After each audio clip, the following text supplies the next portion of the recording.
एक ओंकार सतनाम करता पुरख निरभਉ निर्वैर अकाल मूरत अजूनी सैभं गुर प्रसाद। धन धन गुरु ग्रंथ साहब जी महाराज, धन गुरु गोबिंद सिंह साहब सच्चे पातशाह नदर करनी महाराज। कमाल करामात कायम करीम, रजा बख्श राजक रिहा को रहीम। अमा बख्शो बख्शन देओ दस्तगीर, रजा बख्श रोजी देहो दिल पसीर। शहनशाह खूबी देहो रहनमू, के बेगूनो बेचूनो चूबे नमू। न साजो न बाजो न फौजो न फर्श, खुदावंद बख्शन दे ऐशार्श। हवाए बंदगी अब दर वजूद मरा, वगर न ज़ौक़े चुनी आमदैन नमूत मरा। वाहिगुरु जी का खालसा, वाहिगुरु जी की फतेह। We have been exploring various topics related to our spirituality. Today we visit love and hate.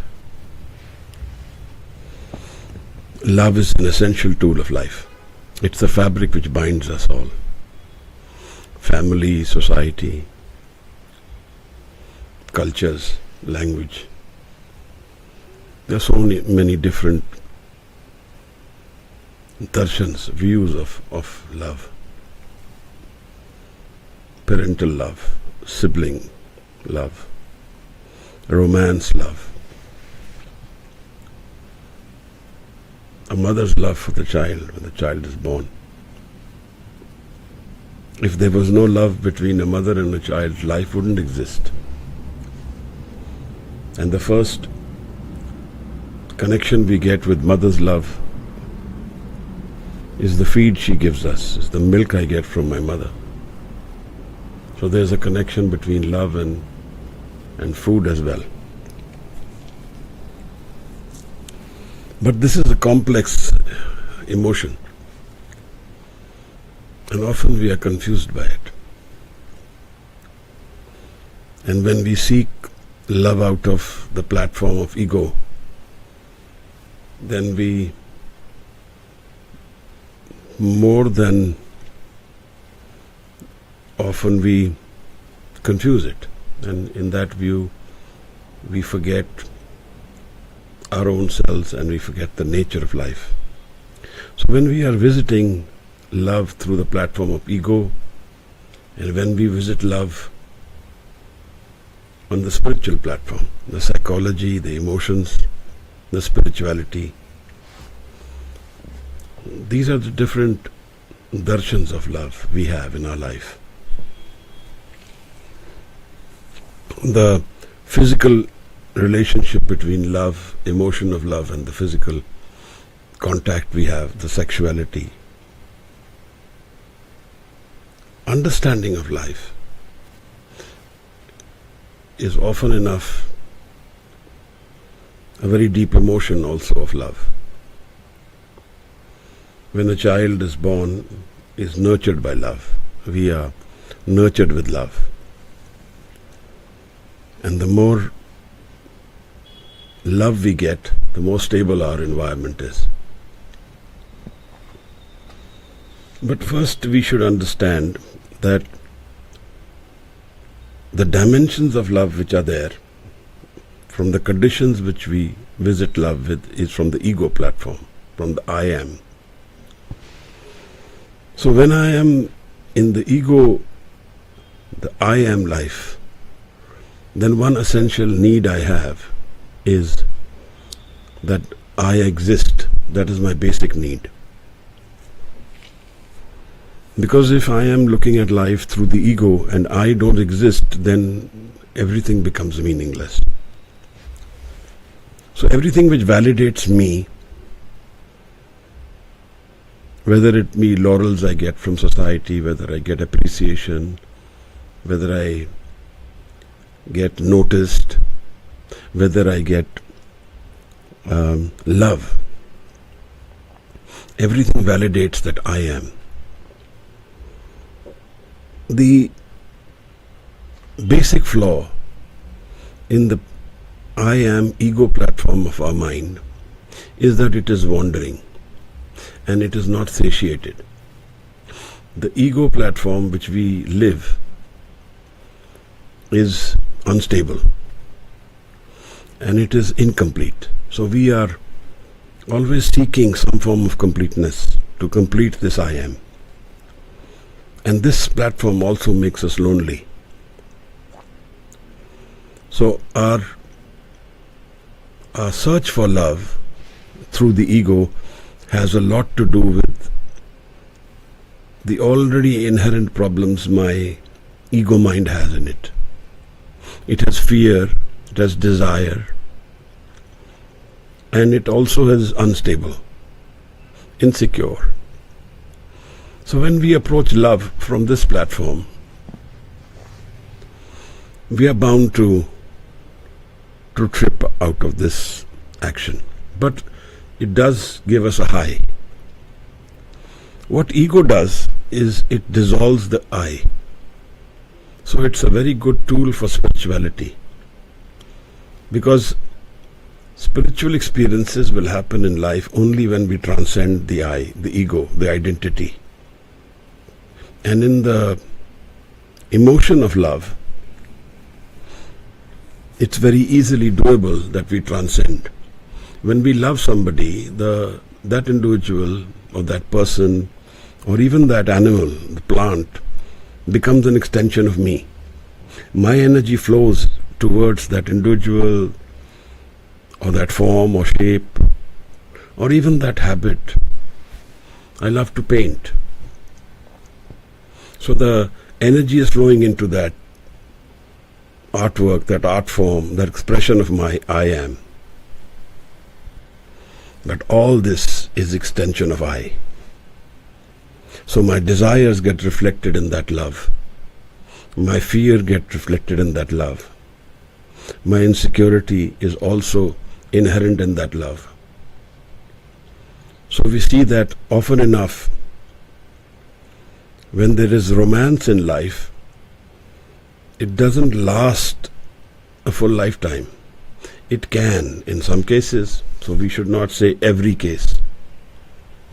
But often it happens that we love certain conditions in the other individual. And those conditions are never stable. So because we are changing individuals, we are all subject to change. So someone says, I like how you look. Looks can change. I like how you talk. I like what you say. But those are all changing things. And so I love those things about the other which are changing. But they are actually not defined by the other also. Because these are all my own inherent desires. I feel I should be like this. I feel I like the way this is. That's because I have that need. It is defined by me, by what I am, by my lifestyle, by my conditioning. I like certain clothes someone wears because I like those clothes. It has nothing to do with that individual. It has everything to do with me, that I am. So love in this form actually reinforces the I. It does on the surface demolish the I. So there is an extension between me and that individual. For example, a dog. I love a dog. I love my dog because it is my dog. I don't love everyone else's dog like that. If I do, then the nature of my love is different. But we don't love everyone's dog. Some of us do. Some of us love as a nature of life. And there the accent is different. I love my children. I don't love everybody's children. But some of us do. So how is this change? And what does this change mean? And what does love do in both the cases? One where I am saying that I love my child, but what if I love everybody's child? How does love change there? I remember in the case of Mahatma Gandhi, his eldest son was revolted against him. And one of the reasons was that he felt ignored, because he felt his father didn't love him as much as he loved others. And partly it was true in the sense that Mahatma Gandhi expressed love for others, but maybe didn't do enough for his own child. So where is this balance of love? And how does love here actually damage a relationship? It becomes hatred. I hate you because you don't love me as much as you love others. So then hatred is also a binding force. In fact, in every relationship, most of the time, love and hate exist together, because we are not absolute beings. We don't love everything about the other. We love some things, and some things which we hate, which we initially camouflage. But as time goes by, those aspects become apparent, and hatred becomes a part of this relationship. One will say, I love the way you write, but I hate the fact that you don't clean the toilet when you go to the loo. Now that is one thing. These are all things which we observe, we learn, and then this becomes our experience. It is our experience, it is our memory, it is our conditioning. It's not really love. It's what we want. It's our need, our desire. So our desire is being expressed in this form. But love is a very deep binding force of creation. And that is how life sustains itself. If you see all around us, love is a part of creation constantly. In the animal world, the plant world, there is a flow of energy a mother has towards the child, and that nurtures life. If a deer didn't love her or child, it wouldn't care for it, and that often can happen sometimes. There are cases in animal world where the mother rejects the child out of her own confusion, and the child dies. It can happen with an elephant, it can happen with a leopard, tiger, and similarly it can happen even in the human world. There are cases where the mother loves herself more than she loves the child. There are cases where the mother loves the child more than she loves herself. What is it that defines the difference? How does an individual love someone else more than herself? Is that possible? It has everything to do with the platform through which love is expressed, through the ego. If love is met, then it is a confusing energy, not constant, not permanent. It is what the ego is, temporary, transient, incomplete, and somewhat coming out of a desperation of loneliness also. Most of us are lonely in some ways. We want to get an answer to my incompleteness, my wandering mind. I am seeking something, I am unable to find it. And so love gives me respite, relief, temporary support. My parents can give it to me. My siblings can give it to me. My friends can give it to me. But one essential aspect of love is that it doesn't judge. When you find love, it doesn't judge, it accepts. So it doesn't live in expectation. The ego mind lives in expectation.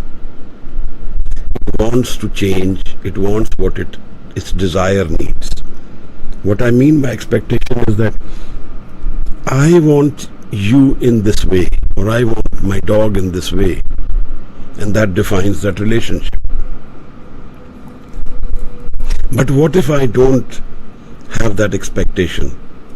I have acceptance. My dog is like this or you are like that. I accept your errors. So this is nothing to do with the other. It has everything to do with the way I live. Which is what Maharaj says in the Japji. That किव सचारा होई है किव कूड़े तुटे पार. Maharaj says हुक्म रजाई चलना नानक लिखिया नाल. When we live in the raza, in the acceptance of creation, now that doesn't mean that I cannot change my environment. It doesn't mean that I don't change what I don't like about life. I don't like this job, but I am trying to live in raza, so I force myself to do it. No, that's not what it means. It means, first of all, that I'm centered in my life. And in my centering, I find everything that's around me and I accept it as it is first. Then I observe and say, what can I change out of this and what I cannot. What I can't change, I have to accept. So my basic nature is acceptance. My basic attitude is acceptance, not expectation. Because expectation will lead to disappointment. The ego, when it falls in love, and it is defined only by the ego, that ego will not love completely. It will love and hate together. Take the examples of the love stories in society which are carried through generations. Heer Ranja, Laila Majnu, Sassi Punnu. Why is it that they sustain, these folklore sustain through time? And they become the guiding principles. Because in these conditions, love has transcended the physical reality. Laila has never met Majnu as a partner. It's nothing to do with the physical togetherness. And in this way it becomes eternal. Majnu has not married Laila, but he loves Laila to the point that he gives up his conditions of everything. So love here is bordering love without conditions. There are no conditions of how Laila is, where she is, what is she doing. Nothing to do with that. Majnu is in love with her to a point that he is a part of her, in the sense that this love is being lived in the dhyan of the person. It has maybe not even found expression in the way that it should have found. And that is why in folklore, these love stories are close to our heart.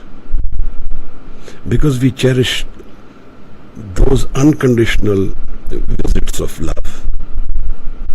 They are the priceless expressions of life. They are the foundation of life. In the Bible, he says love is God. Essentially, what is he saying? He's saying that all creation is God. And all creation is love. When we have that experience of life where there are no borders in life, then it is all love. The foundation stone of the entire creation is love, which Maharaj calls Naam. Bin Naame nahi ko thao. So Naam is a culmination of love and Anand put together. Joy in love. And it is conditionless. It has no conditions. What I mean by that is that it is the state of being. It is the state of my Atma, my spirit. Atma Ras. It doesn't require me to have an expression of what I need or that I to experience this love. It requires me to drop the I to experience this love. So love is a very important tool in bhakti, in ashki of the Creator. It is an essential tool. In the Japji itself, Maharaj visits the expression of love more than once. Pakhya Pahava Par. The language of God is love. Gaviye suniye, man rakhiye pao. When you sing His praise, you meditate on it, listen to it, then your heart is filled with love.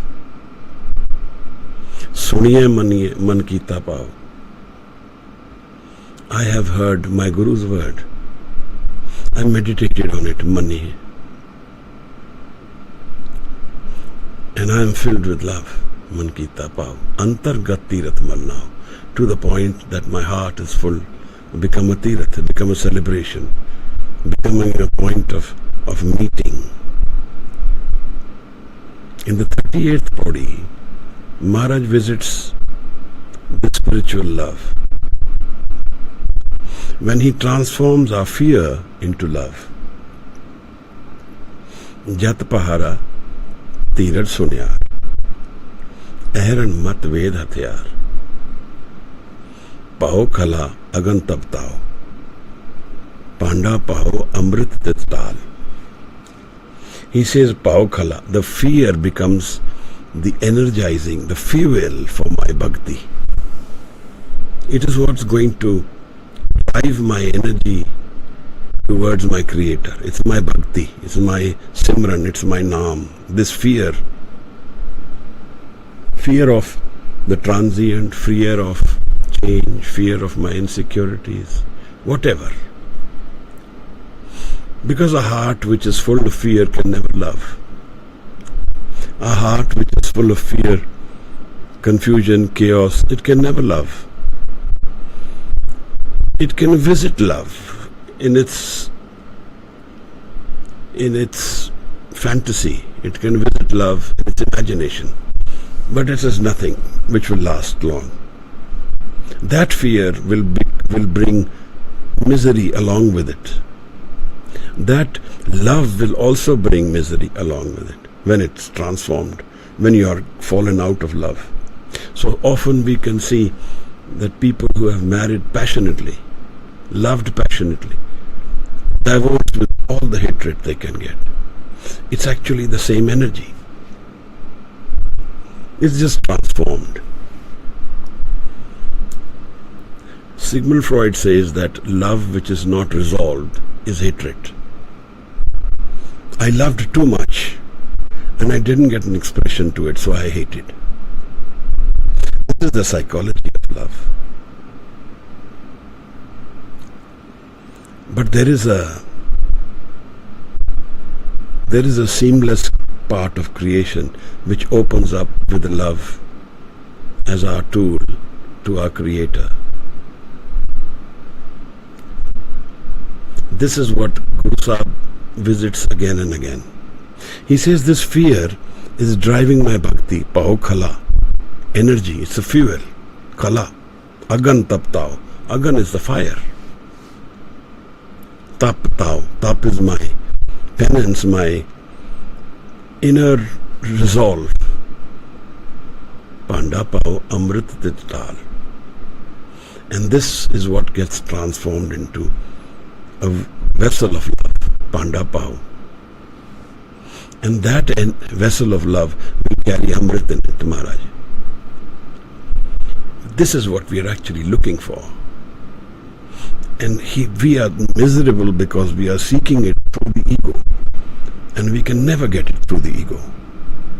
And this point never comes home. Whenever I meet anyone, it is always me. It is me first. But some of us have learned how to love with dropping the ego.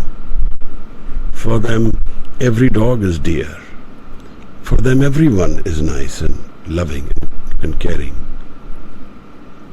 But then that kind of love has a certain madness in it.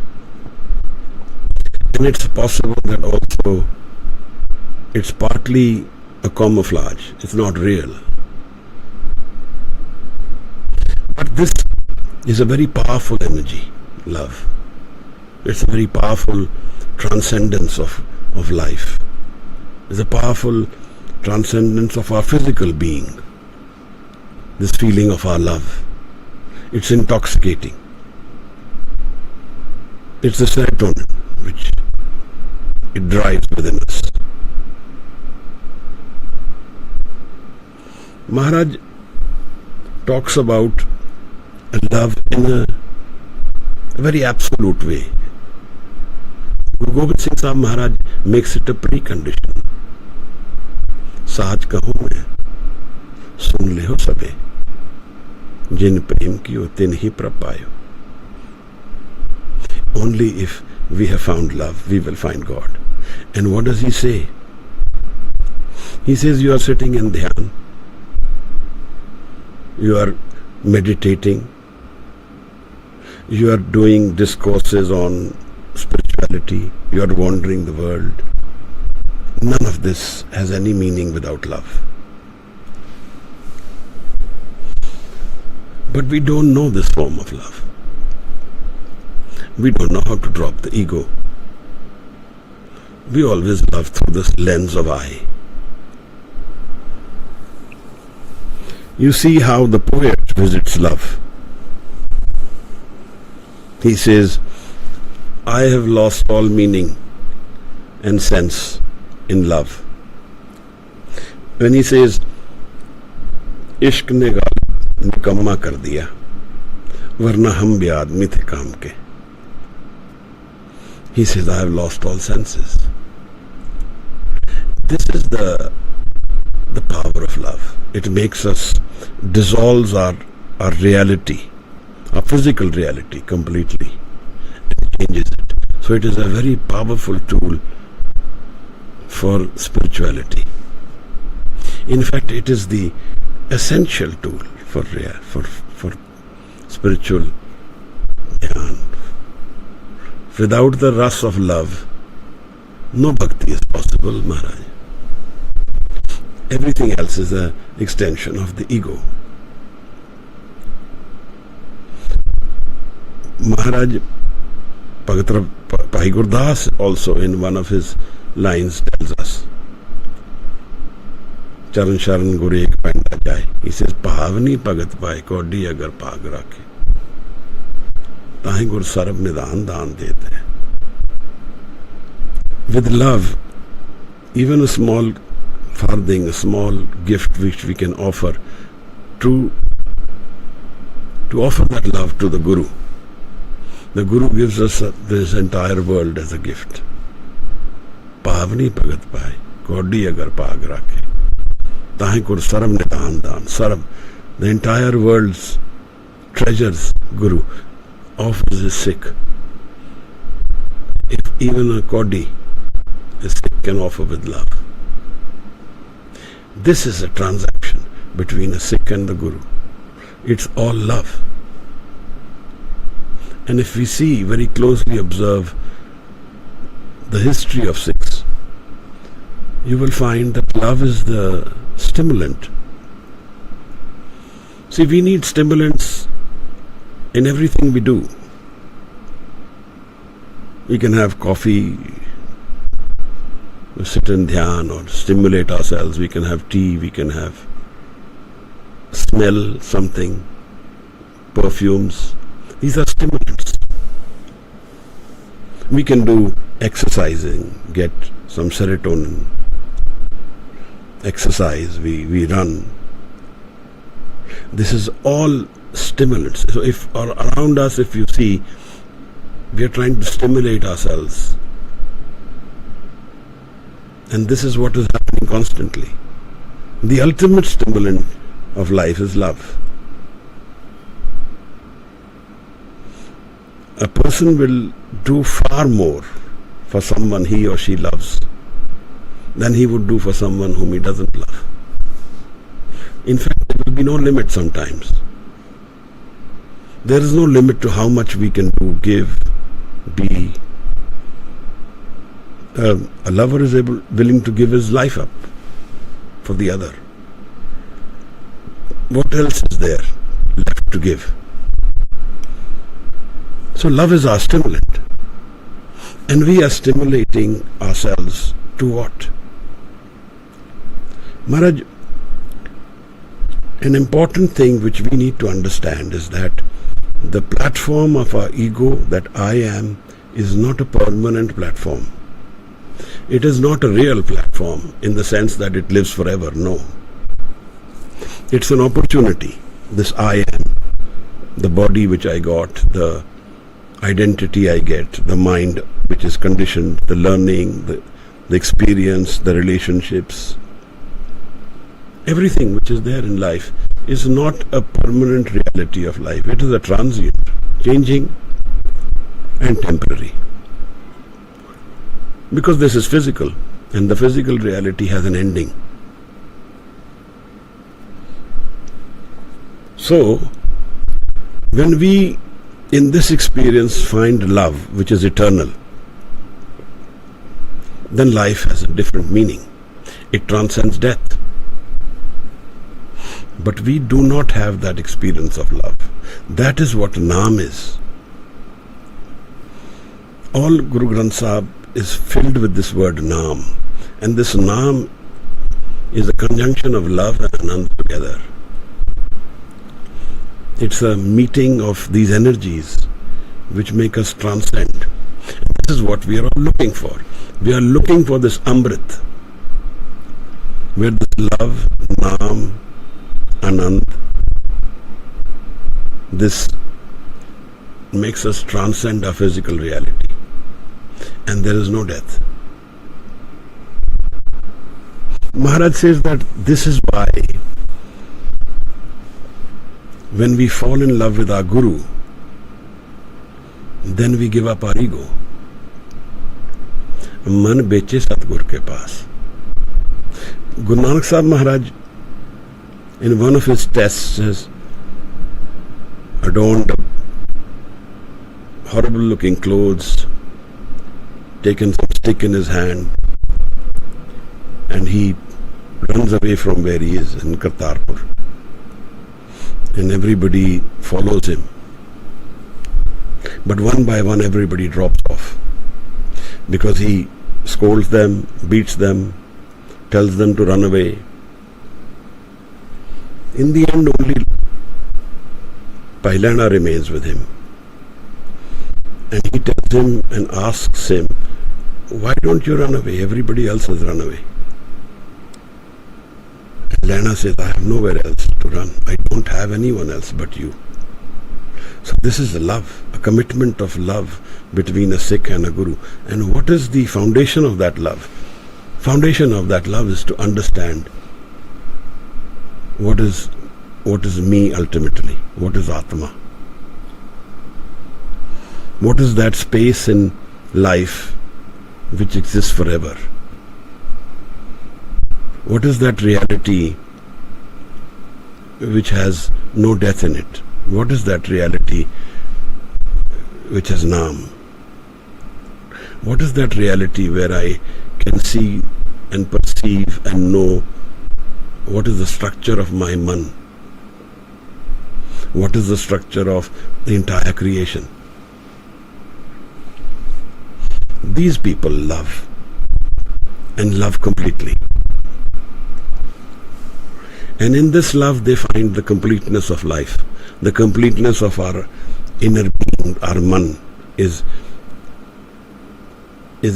understood through this relationship of Sikh and a Guru. Because Guru is not a physical person only. He may be a physical reality for us, but Guru is a being whose foundation is the roots rest in the creation. What do I mean by that? What I mean is that part of my mind which doesn't change, which is constant, which is Satnam. Guru exists in that part. The change part of our life, we can see the Guru physically, we can know the Guru, but the Guru is never born or never dies. Janam maran dohu mein nahi. So Guru's birth, Guru's death is not a reality. Guru is forever. Guru is constantly present everywhere. Because there are two realities of our man, of our experience of life. One is the ego mind, where I am separated from the creation, where the water droplet is separated from the ocean. But Maharaj, the other reality is when the droplet becomes a part of the ocean. Kahan te aave, kahan hai jaave, kahan hai rahe samai.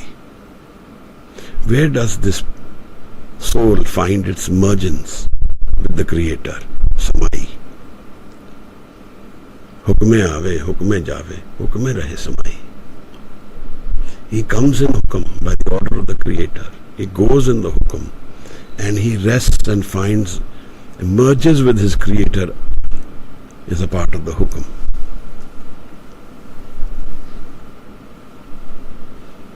So Maharaj, we don't have this part of our experience of life as our experience, the samajana. We have the wandering, we have the yearning, we have the incompleteness, we have the desires, we have the needs. These are all part of the ego world, Trishna. Fear, conflicts. So we actually find it easier to hate than love. That's why we see in society, even religion is used as a tool to hate, not love, whereas it should be the opposite. Religion, spirituality is a tool of love, not of hatred. It cannot be hatred. It's just not possible. But we have made it like that. So society is full of hatred. It's full of misery in this way, because this ego creates this expression. It negates love as part of life. It says, I will kill the other, harm the other. So it is a sadist. If it is not a sadist, it becomes a masochist. It harms itself, because it hasn't found love. When we don't find love, we will find hatred. But when we find love, then there is no hatred. We will never hate anyone. If that unconditional love is experienced as a part of life, the Naam of life, then there is no hatred of life. There is no one we can hate. It's not a part of our structure of man. We may think that here there are wars, there are battles being fought, but those are expressions of a reality, of a change of life.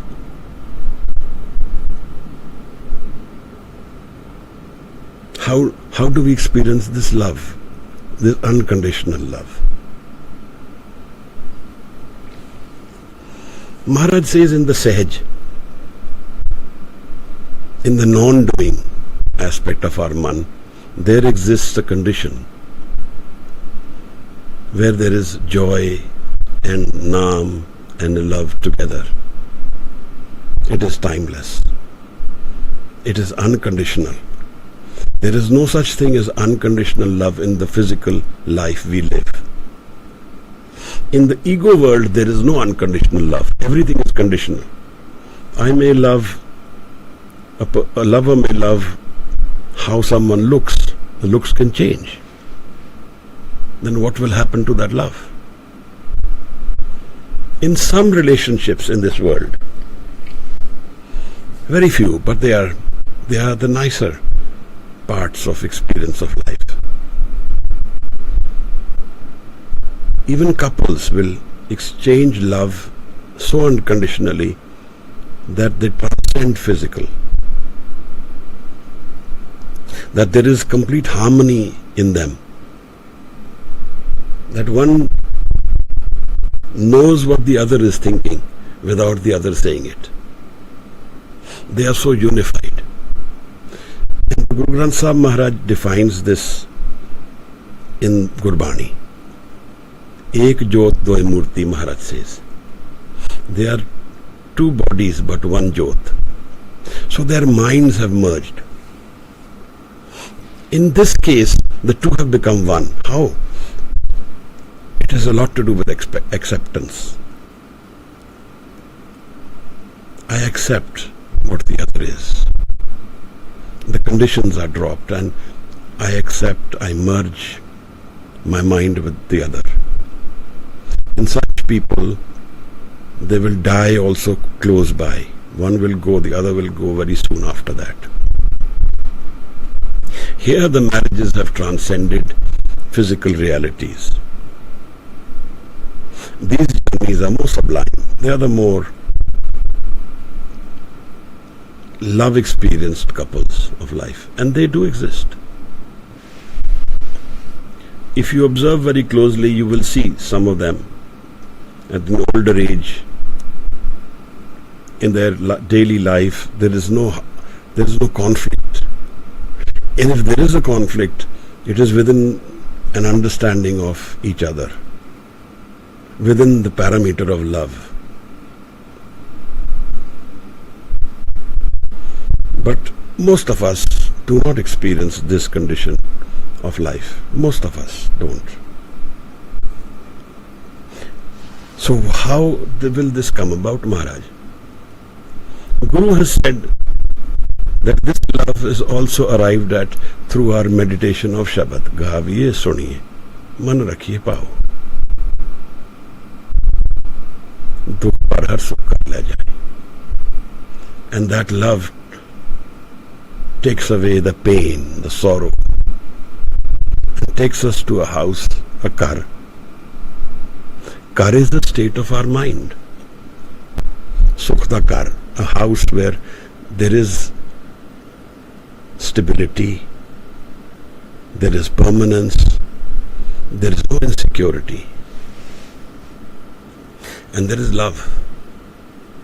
And this is the energy which Gurus have used, the Sikhs have used in their life to transcend the physical reality of life. This is the miracle of Sikhi.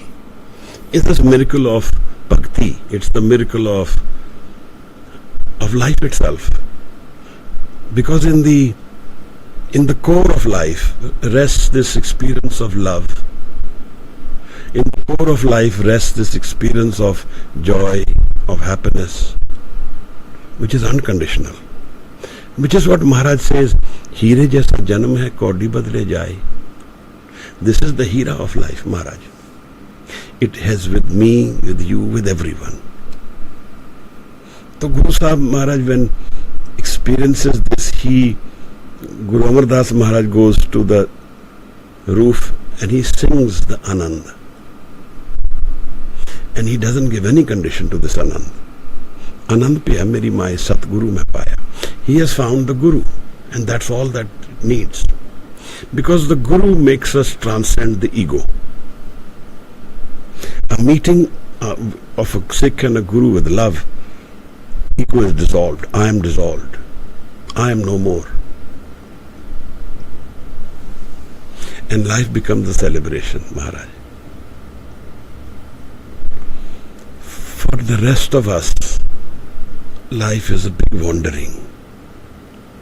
It's a lot of change, coping with insecurities, coping with everything which I know about life will vanish one day. And so when Gautam Buddha looks at life through this, he says life is dukh. Life is not happiness. It is pain, it is sorrow, it is not a rejoicing, Maharaj. But Guru Gobind Singh Sahib Maharaj says that life is love. Someone who lost his entire family says that life is love.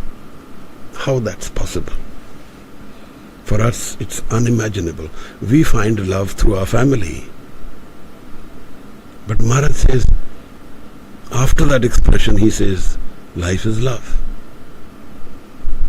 Na saazo, na bazo, na fauzo, na farsh. Khudavand bakshande, hu aish arsh. Khuda bakshish, the Gur Prasad of the Creator. The connection between my Creator and me is full of love. None of these conditions define that love that exists beyond all these conditions. What more testimony can love find than the life of Guru Gobind Singh Sahib Maharaj? What more? Where there is no house left, none of the Sikhs are there with him. The children are gone. The wives have to live far away from him. Mother is gone. Father, he received his father's head in Anand Prasad. And he blesses Rang Rehte Guru ke bete.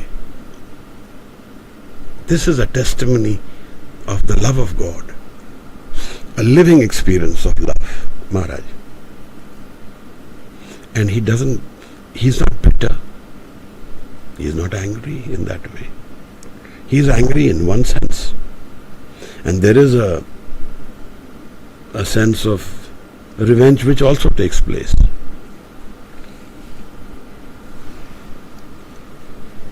But all this is in acceptance. शुक्र खुदा किया झट उठा कर sir कि आज तेरी अमानत तुझी को अदा करी.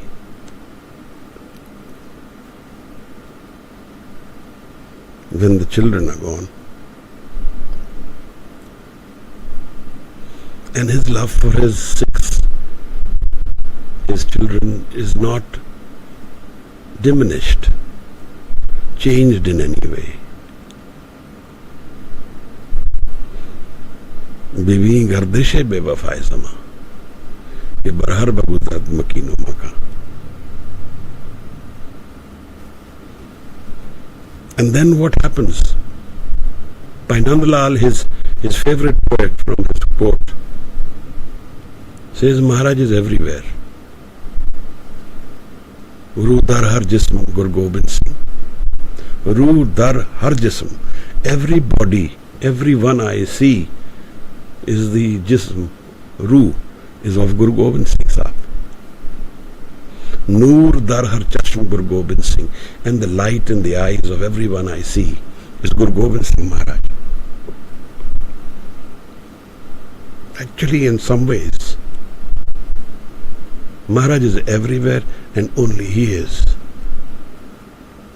Because he has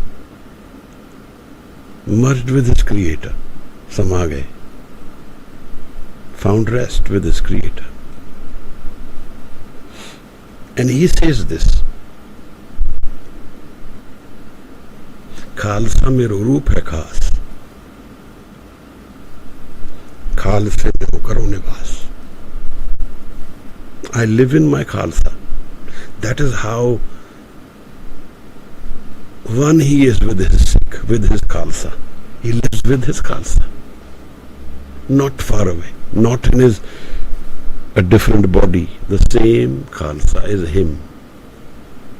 He is everywhere. There is no place in creation where Maharaj is not.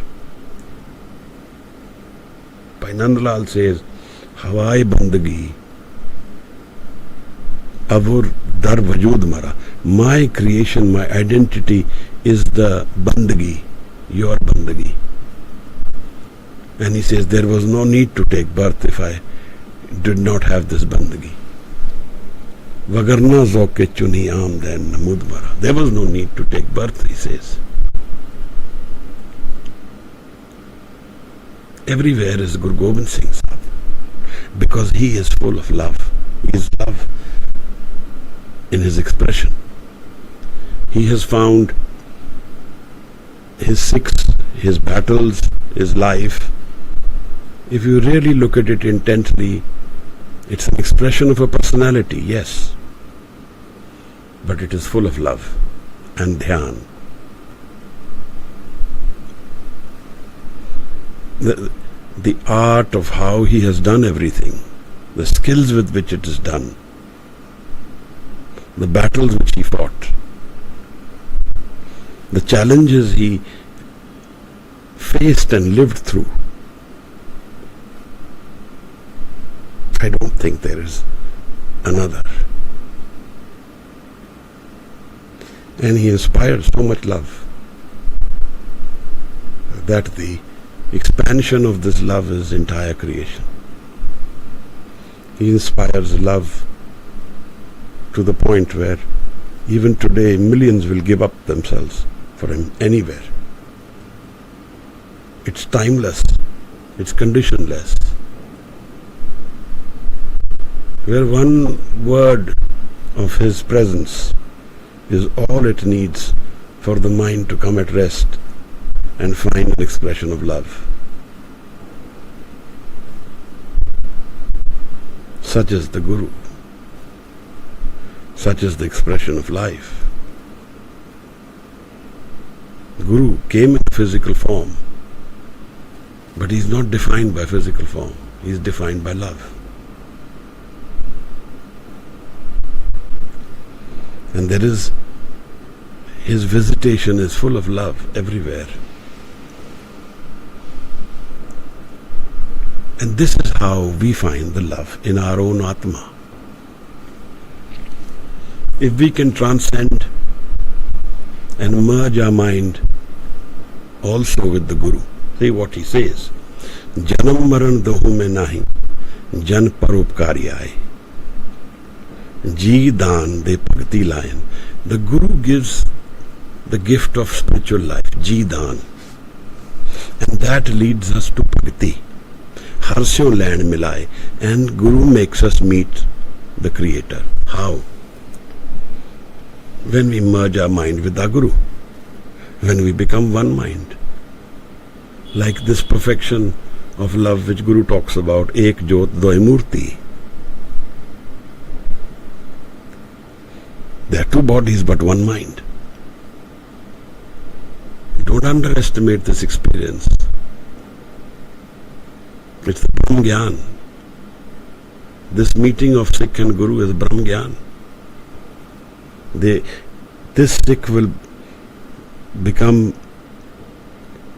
experienced in Brahm through the meeting of the Guru. How? Maharaj says, Atam ras jai janiye.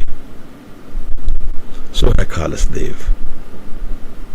Prabh mein moh mein taas mein ranchak nahi na ped. There is so much love here. Atam ras, the love of Atma, has a ras, has a love, a joy and a celebration in it. A ras. One who knows this ras of the Atma, of the soul. So hai Khalsa Dev. He is the Khalsa. He is the Devta, Khalsa Dev. Maharaj says, Prabh mein, moh mein, taas mein. Between God, me and such an individual, there is no difference. There is so much love here that it has dissolved everything. And it's only love, and Guru and Sikh and the Creators become one. Ranchak nahi na ped. Maharaj, this is the ultimate experience of life. This love is the ultimate experience of life. It is the spirituality, the pinnacle of life, so to say. Maharaj says it is Amrit Bani Har Har Teri, Sun Sun Jina, Paramgat Meri. It's the Paramgat of life.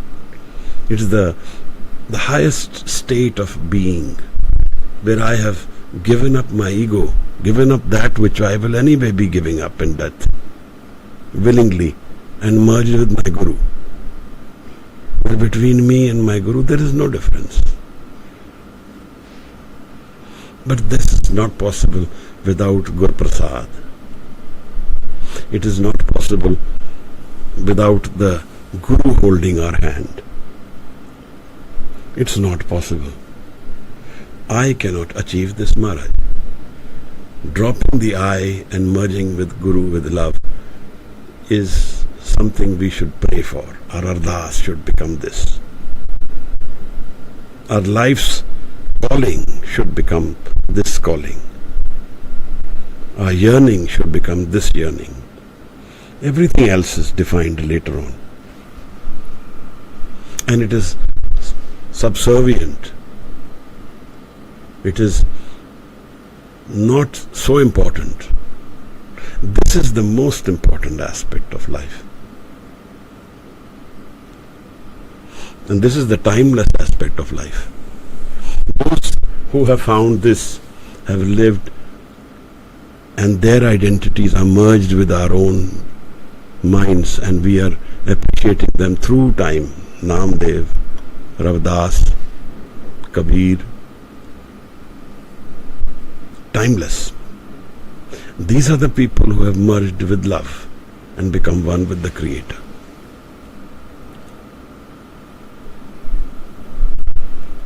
Kya pawa par. The language of God is love, Maharaj says. The Pandits used to say that the language of God is Sanskrit. Maharaj says it is love. If you want to meet and talk to your Creator, find that love, unconditional love within the mind, within us. Sadho man ka man tyago. Drop the ego of the mind, and merged with your Creator. Otherwise, we will live in love and hatred together. We will love and we will hate at the same time. This is the only way we can love our families, societies, entire creation forever. Timeless, unconditional. We end today's discourse here. If you have any questions, please post them and we can address them. After that, we will culminate the session with Anand Sahib.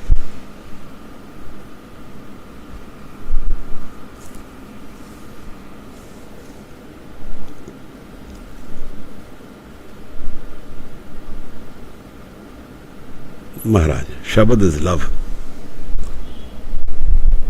Naam is love.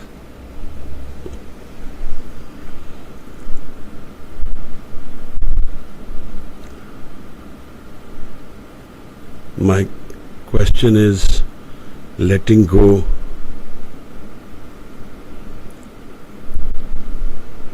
My question is letting go of desires and needs to transcend ego, leave us feeling empty or disconnected from ourselves. Is that still progress on the path? Letting go of desires. I think we need to understand this. That desires are an essential part of life in one way. So when we live two minds. We live one, the moving mind, where we live our day-to-day life. And we cannot live that life without desire. I have to have desire. I have to be hungry and I will eat, otherwise I have no desire to be hungry. I will never eat. There's nothing wrong with desire in that way. But, and the needs to transcend ego cannot be driven by force. It can be driven by love only. So this calculation which we have of desires going away, we are not robots. Guru Maharaj had desires. He liked certain horses, he liked a certain lifestyle. There is nothing wrong with that. The issue becomes that we don't have our foundation of our life rooted in love and Naam. While we live this desire, Maharaj says in the Anand Sahib in one place, Guru Amar Das says, Viche Maya Paya. While you are living in the Maya, you will find it. So we don't need to say, I have no desires left. We need to love and desires will go away. We can't force the desires to go away. We can love and the desires are gone. When we come back in the physical world, we still have desires. If the desires of life are all gone, then we disconnect from life. We have no life left. There's a story of Ramakrishna Paramhans, the guru of Vivekananda. He used to be in the kitchen when his wife was cooking, and he would be like a child yearning for the food. And one day his wife told him, because a wife is a wife, she doesn't know the state of being, state of mind, what's happening inside. It's just physical relationship in some ways. She said, you are such a big sant, and you crave for food like a child. This is a big weakness. He said, see, I am not connected to the physical in the way you think. This is my only connection left. And the day I stop this desire, then I will depart from the physical. The story goes that that's what happened, that he said, when I turn my face for food, 3 days after that I'll be gone. He had cancer, and ultimately that's... I'm just trying to say that we don't give up desires as our focus. We take up Naam as our focus. The desires are defined by Naam then. And they will be dropped naturally rather than forcefully. I hope that is understood. Because this is important. We cannot drop our own desires. And why should we drop them? We are living a physical life as well. If the Turiya comes, then they are all gone. Turiya is the departure from the physical completely. What I mean by Turiya, Jagrat, Supan, Sakhopat is a state of our worldly life. Awakened in dream world, and Sakhopat is the deep sleep world where there is no mind. Maharaj says that beyond these three is the Turiya, where there is formless. There is no form, no shape, no name, no defined creation. Now, if we disconnect from everything, Maharaj, then we don't physically live. Either we become a sad, just internalized, completely unaware of the body, of what is happening. That was in the state of Diogenes. Diogenes was the head of the school of the Cynics of Socrates, and he used to live in dirty tub physically, but he was a very respected personality. But he was very rude. There was nothing physically appealing about him. So what I'm trying to say is that we transcend the ego through Naam. We can't transcend the ego through the desire of transcending the ego. We give up the desires through Naam, through love, and then this happens naturally, Maharaj. Naam japat Trishna sab bujhi hai. Maharaj says if you are japping Naam, desire will be gone. But the moment you come back into the physical world, you still have some desires. Those are not our enemies. They are our part of our experience of life. But when Turiya arrives, then all of this will be gone. Then there will be no physical connection. Because this individual never wants to come back then. Maharaj, I hope, Karishma ji, you've understood what I'm saying. Otherwise, I don't have a problem. I can, talk on this further, because this is important. I have a bad habit. I say, someone says I have too much sexual thoughts. So what do? So the moment I keep focusing on sexual thoughts, they will enhance. To suppress them, they will enhance. The way to go is go into Naam, and the Naam will heal this aspect of my being. Of course, you need to be patient. So what I'm giving an example.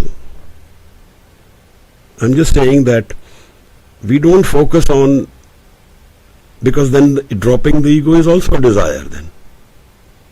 We don't go that way. We go into Naam. As our desire becomes Naam. Everything, Mango Dan, Thakur Naam.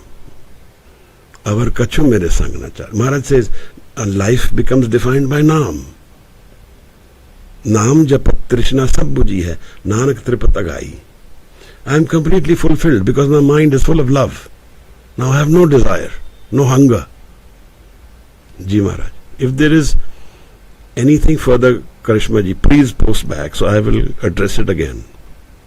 Parents are gods. We say, then why do they die as we love them most? Everything which is born will die, Maharaj. And if we want to connect to them forever, then we become spiritual. We'll be connected forever. As God made parents, cause He could not be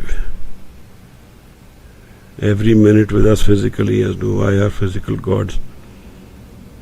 Die means parents, everything will die. We will also die. So we can only be connected to, if we become spiritual, we are connected to everything forever. Then if anyone even dies, we are still connected. We are never separated.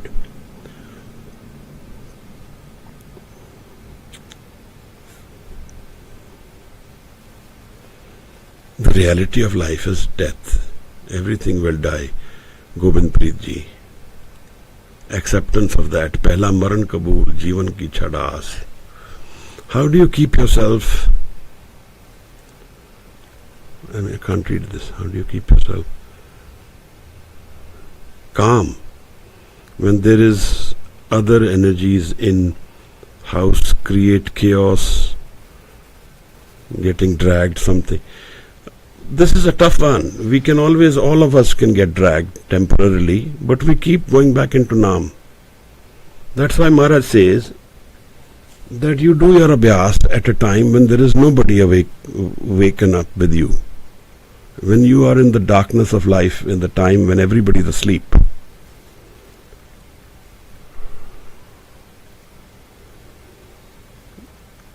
In house creates chaos, found me getting dragged into something which I realize I cannot control.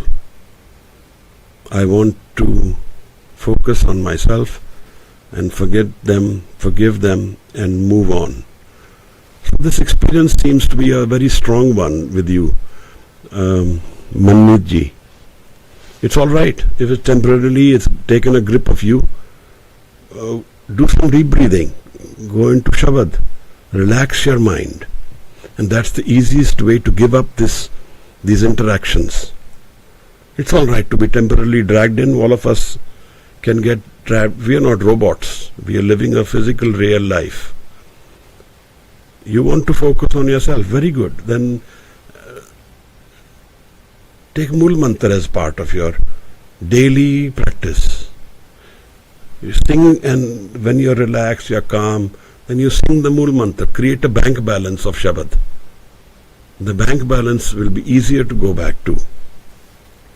And then try and wake up at some time when you're alone, when you're by yourself, and you enjoy your own company, in the sense you enjoy your calmness, your sahaj, your thirghar, and you find love within yourself.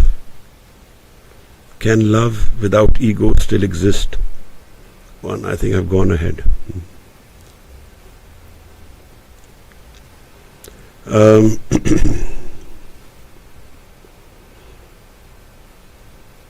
So I hope you've understood Manmeet ji, otherwise we can visit it again.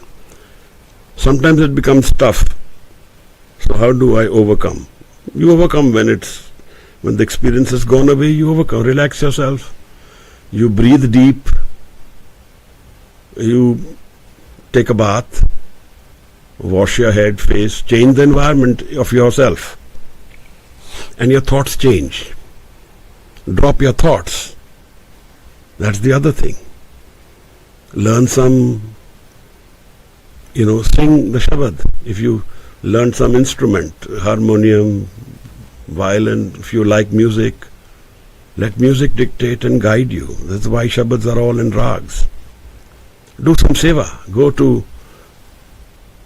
do some good for someone with love and don't ask for anything.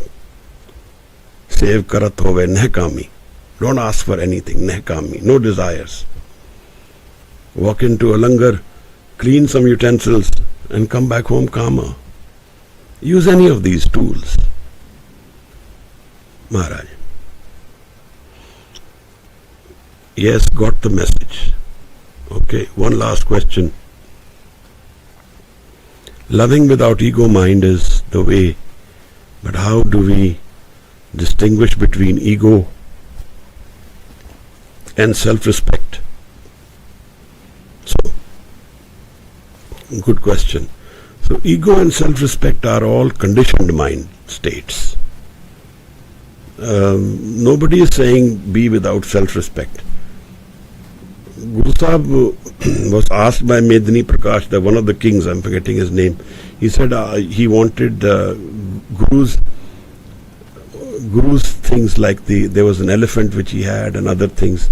And he said, you give these to me for a wedding. And Maharaj said, no, I can't. These are Sangat's property.